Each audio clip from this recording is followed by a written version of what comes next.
এই দেশকে নিয়ে দেশি বিদেশি নানা ধরনের ষড়যন্ত্র চলছে। সেই ষড়যন্ত্র মোকাবেলা করার জন্য আমাদের সকলের সহযোগিতা করা প্রয়োজন। আমাদের যখন গণঅভ্যুত্থানের মধ্য দিয়ে নতুন একটি সরকার গঠিত হয়েছে, সকলের আশা ভরসার জায়গা থেকে একেবারে শ্রেণী পেশার সকল মানুষের একটি কাঙ্ক্ষিত সরকার পেতে হলে সুষ্ঠু ভোট আমাদের সকলের প্রয়োজন এবং প্রত্যাশা। সেই জায়গা থেকে আজকে আমরা বর্তমানে যেভাবে করে আইন শৃঙ্খলা রক্ষাকারী বাহিনীর ভূমিকা দেখছি, সেই ভূমিকা দেখে আমরা শঙ্কিত হই যে এই অবস্থায় চলতে থাকলে আমার ভোট কেন্দ্রটি দখল হয়ে যাবে কিনা, আমার ব্যালট বাক্স ছিনতাই হয়ে যাবে কিনা। সেই জায়গা থেকে আজকে যারা এই প্রোগ্রামটি আয়োজন করেছে, এক্স ফোর্সেস অ্যাসোসিয়েশন, তাদেরকে ধন্যবাদ জানাই, আমাদেরকে কথা বলার সুযোগ করে দিয়েছেন।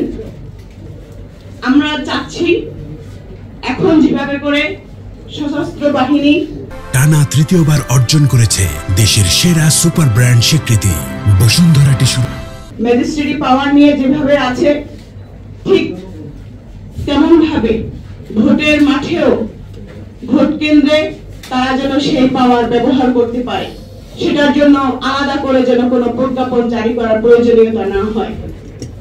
আপনারা জানেন 1973 সাল থেকে আজ অব্দি যতবার ভোট হয়েছে, এ জাতি সংকটে পড়েছে, সশস্ত্র বাহিনী সবসময় বুক চিতিয়ে তাদের বুকের তাজা রক্ত ঢেলে দিয়ে তারা যে সত্যিকারী দেশপ্রেমী, দেশের জনগণের জন্য যেন তারা সব সময় মৃত্যুর জন্য প্রস্তুত থাকে, সর্বোচ্চ ত্যাগ করার জন্য প্রস্তুত থাকে, তার প্রমাণ তারা দিয়ে এসেছে।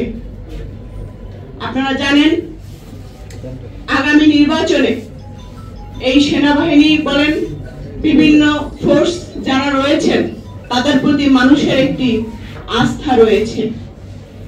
সেই আস্থাটা যেন কোনোভাবেই ভণ্ডুল না হয়।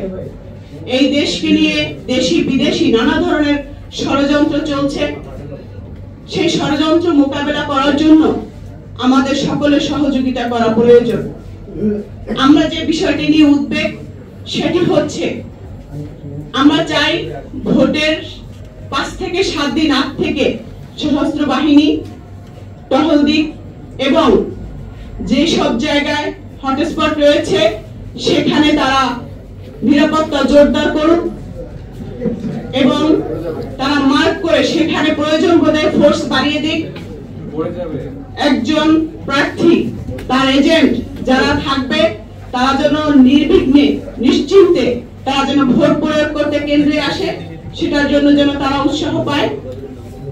এবং সেই সাথে একজন ভোটার, একজন নারী ভোটার এবং বয়স্ক যারা রয়েছেন, যারা দীর্ঘ 17 বছর ধরে তরুণ প্রজন্ম ভোটার দিতে পারেনি, তারা যেন উৎসব মুখর ভাবে এই ভোটে যেন অংশগ্রহণ করতে পারে এবং জনগণের ম্যান্ডেট নিয়ে যেন একটা গভর্নমেন্ট পরিচালিত হতে পারে। আপনারা জানেন ভোট হয়ে যাওয়ার পর একটি জয় বিজয়ের একটা পরিবেশ তৈরি হয়।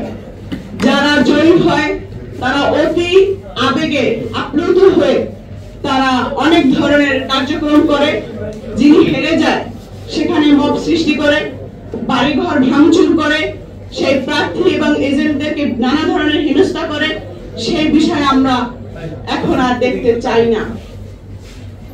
আমরা চাই এই নতুন বাংলাদেশ নতুন ভাবে সাজাতে, আমাদের সেই কাঙ্ক্ষিত স্বপ্নের বাংলাদেশ তৈরি করতে। আমাদের কাছে সবসময় একটি স্লোগান সবার আগে থাকে, তারুণ্যের ভোট তরুণদের পক্ষে ভোট। সে কারণেই আমরা চাচ্ছি সশস্ত্র বাহিনী তারা যেন নির্বিঘ্নে নিশ্চিন্তে তাদের সঠিক দায়িত্ব পালন করতে পারে। তারা যেন কখনোই স্বজনপ্রীতি কিংবা ক্ষমতাসীন দল যারা হতে চলেছে বলে তারা আশঙ্কা করছে বা আমরা মনে করছি, তাদের প্রতি যেন এক্সট্রা কোনো ধরনের ফেভার ক্রিয়েট না করে, আমরা সেই প্রত্যাশা রাখছি। এই বলে আমি আমার সংক্ষিপ্ত বক্তব্য শেষ করছি।